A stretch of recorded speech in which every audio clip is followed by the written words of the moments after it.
Studio Ghibli films have always been a source of nostalgia for me. As a kid, I remember visiting my great-grandparents' house and turning on the TV to find that one of the Japanese channels my great-grandma would watch was on. On this channel, there was this movie about two girls playing with a magical creature in the forest. I couldn't understand the Japanese they were speaking, but it didn't matter because I was mesmerized. The visuals, the music, and the atmosphere made it feel like I was being sucked into a dream where anything was possible. A dream where there was nothing to worry about and I could just have fun. And when it was all over, it felt like the characters were saying to me, "Come and play again with your neighbor Totoro." But to be honest, after a while, I forgot about that world I'd been so immersed in. Until one day, a daycare I attended put on that same movie I'd watched years before, and everything came rushing back to me. It felt as though this world had still been living and waiting for me throughout the time I'd forgotten about it. And it felt like even though I'd forgotten Totoro, he hadn't forgotten me. This gave me so much comfort as a kid, and still does to this day. This same daycare later introduced me to other new Ghibli films, such as Ponyo and Spirited Away, that I became just as immersed in as Totoro. And now, when I'm feeling stressed or just lost, I can always re-enter worlds such as these in order to ground me. The nostalgic feeling I get when I hear soundtracks such as Path of the Wind makes my heart beat fast and my breath tighten. So, in recent years when I had set out to find more movies similar to these, what I stumbled upon were movies such as Princess Mononoke and Howls Moving Castle. The feeling I got when I watched these films was not what I was expecting. I felt nostalgia. I had never watched these films, yet they seemed to bring back memories of a childhood spent watching them. So why, I wondered, why when I watch these movies do I feel this false sense of nostalgia? And after years spent reflecting, I think I've finally come to a conclusion. One of the main reasons I think people keep coming back to Ghibli movies is the way these films build up their worlds.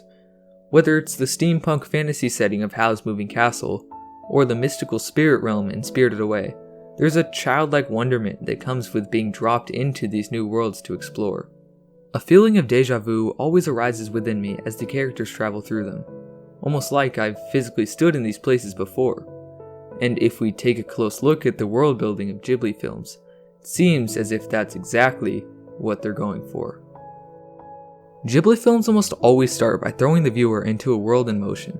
This is done by either starting the film in the primary setting like in Howl's Moving Castle, or by having the main character isekai'd into that world like in Spirited Away.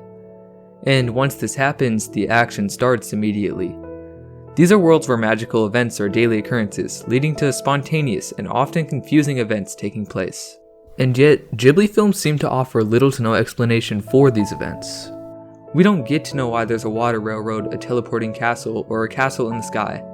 The worlds presented don't feel the need to explain themselves for the stories to be believable. This creates the feeling that these are lived-in worlds, existing beyond what we can see. If every aspect of these worlds had large amounts of lore behind them, then everything would have to be explained in order to cover up plot holes.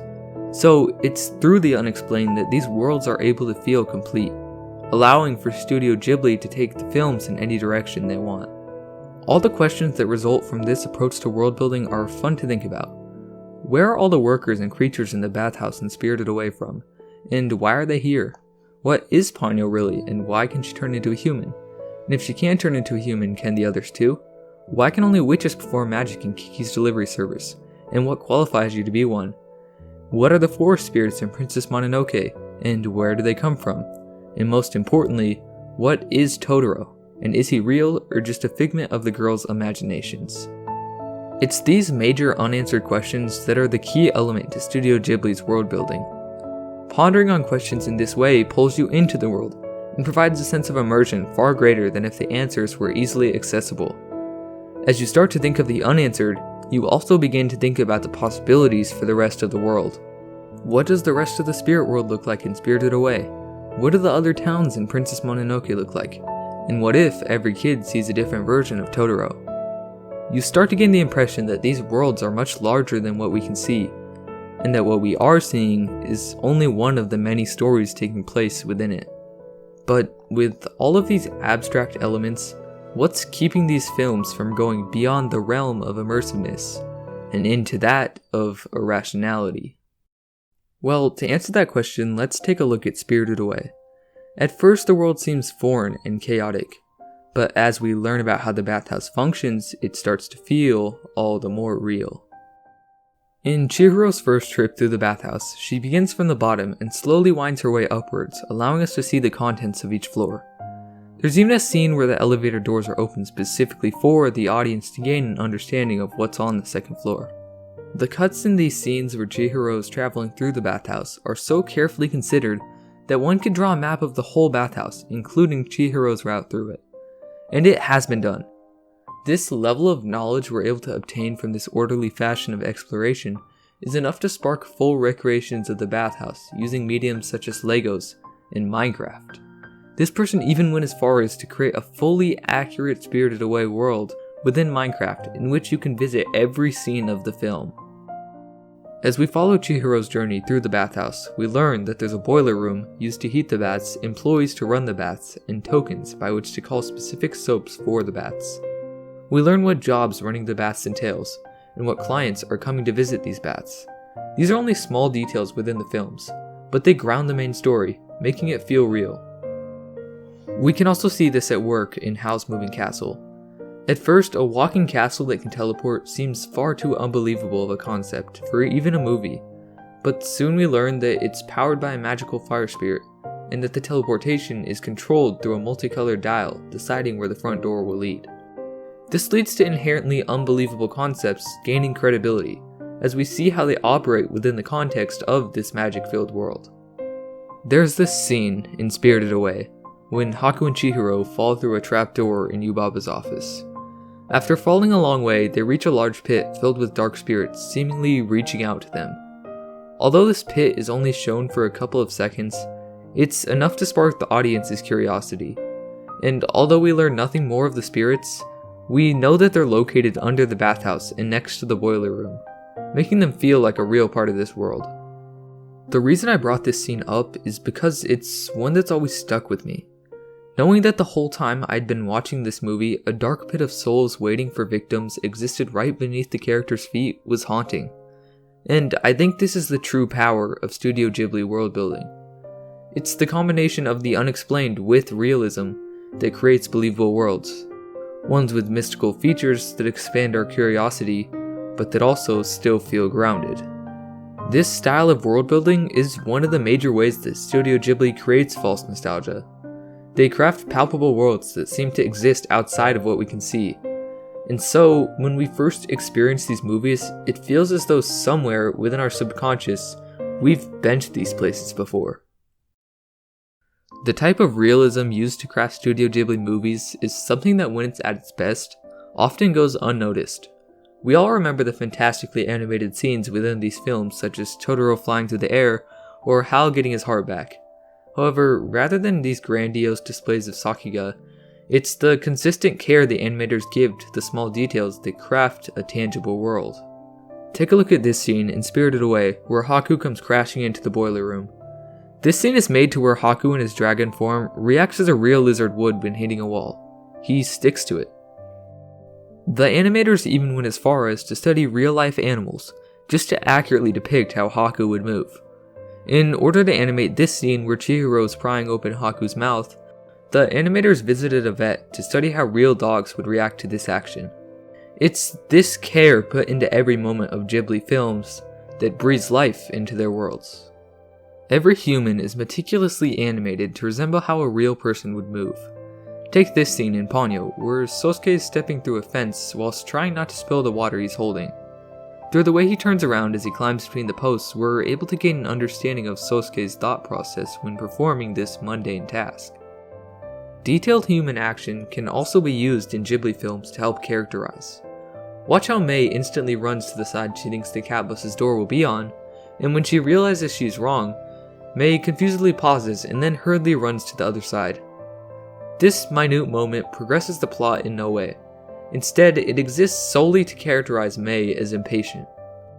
As a result of characterization through animation, the characters feel like real people instead of just drawings, and this extends to the world. Although Hal walking through the air isn't possible, it seems like it is because of the way his steps are animated. The attention to detail in the animation of Ghibli films is what allows us to suspend our disbelief and take in the magic of these worlds. This is the kind of attention to detail that can only be achieved using traditional methods of filmmaking. Whether it's manually recorded sound effects, a live orchestra playing the soundtracks, or the use of hand-drawn animation, Studio Ghibli almost always takes the traditional route. To paraphrase what Hayao Miyazaki says on using hand-drawn animation compared to other methods, drawing with your own hands reflects your physical experience. When creating animation, physical experience, seeing with your eyes, smelling with your nose, feeling with your hands, is really important. When you're drawing something, you probably remember the smell of it. Suddenly, something you experienced is recalled. I think this plays a large part in creating the nostalgic feeling of Ghibli films. The amount of personal experience that these traditional methods allow for artists to incorporate into their work seems to rub off on the atmosphere. And so the studio uses this to its advantage, making you feel how the animators want. Water in Ghibli films doesn't look like water, it looks how water feels. Fire in Ghibli films doesn't look like fire, it looks how fire feels. And hearts in Ghibli films don't look like hearts, but instead how hearts feel. There's intention that can be found in every detail of these films, because what's on screen is what the animators chose to draw and how they chose to draw it. If we take a look at Ponyo, we can see this intention in action. The soft curved lines used to draw the buildings create a whimsical atmosphere, and combined with crayon-colored backgrounds, a warm and comforting atmosphere is created. Houses lean to show the strength of the wind, and fish wiggle to show the resistance of water. These are all conscious design choices made in order to craft the intended atmosphere. Look at the duality between the films Grave of the Fireflies and My Neighbor Totoro, which were released as a double feature in 1988. My Neighbor Totoro has a comforting atmosphere, accentuated by its use of light shading, often consisting of blues and greens, while Grave of the Fireflies has a dark atmosphere, created by its dark shading that incorporates large amounts of red. Although these films released at the same time, they use contrasting color palettes in an aim to establish atmospheres opposite to each other. But these atmospheres don't always have to stay completely separate from each other. Even within a film as grim as Grave of the Fireflies, there are still beautiful moments to look back on and remember. Implementing scenes such as these can be difficult, and if done poorly, feel artificial or out of place. But Studio Ghibli has a special ability to create beautiful moments with unadulterated passion and sincerity. Some of my favorite moments from Ghibli films are when they pull back the frame and give us a wide view of the world. These shots give the audience a moment to reflect on what's been shown, and just appreciate the beautiful landscapes that have been carefully crafted. This is added to by composers such as Joe Hisaishi's masterful soundtracks playing in the background. I know very little about music theory, but what I do know is that the soundtracks for Studio Ghibli films are designed with the intention to target the emotions of the audience and establish a selected atmosphere. The soundtrack for Howls Moving Castle uses notes that seem to slur together, creating a waltz, and perfectly capturing the atmosphere of walking through the sky. In Kiki's Delivery Service, light and bouncy keystrokes are used in the soundtrack, capturing the feeling of strolling through the night sky on a broomstick. And in Totoro, the soundtrack uses long, drawn-out strings, creating an atmosphere that feels traditionally Japanese, and one that feels nostalgic to me. I think the reason I love Studio Ghibli so much is because of the magical atmospheres they create. Ones that feel like anything and everything is possible. I watched many of these films at a young age when I didn't have to worry about all the struggles that come with growing up. Times where I felt at peace. And so now watching these films is a form of escapism, bringing me that same comfort I felt when watching them as a child. Ghibli films have shaped my views on what media can be, works of art. Yes, I know this sounds pretentious, but it's the only way I can think to describe how I feel about these films. There's many people that like to criticize Ghibli films, saying they're boring, or have simple plots and characters. And what I would say to that is that I don't care. I'm not blind to the faults of these films, and I can't blame these people for feeling this way, but I also think that they're missing the point. It's Ponyo running on the waves to reach Sosuke, it's Haku and Chihiro falling through the night sky, and it's Totoro providing magic for the girls. These moments are impossible to fully understand without a lens of nostalgia. They're less about the themes and symbolism behind them and more about what they mean to you. And I think that's kind of beautiful. These films have impacted so many different people in so many different ways, including many people watching this video right now. Having said this, there's a Hayao Miyazaki quote that seems to capture what Ghibli films mean to me, saying, "I would like to make a film to tell children, it's good to be alive."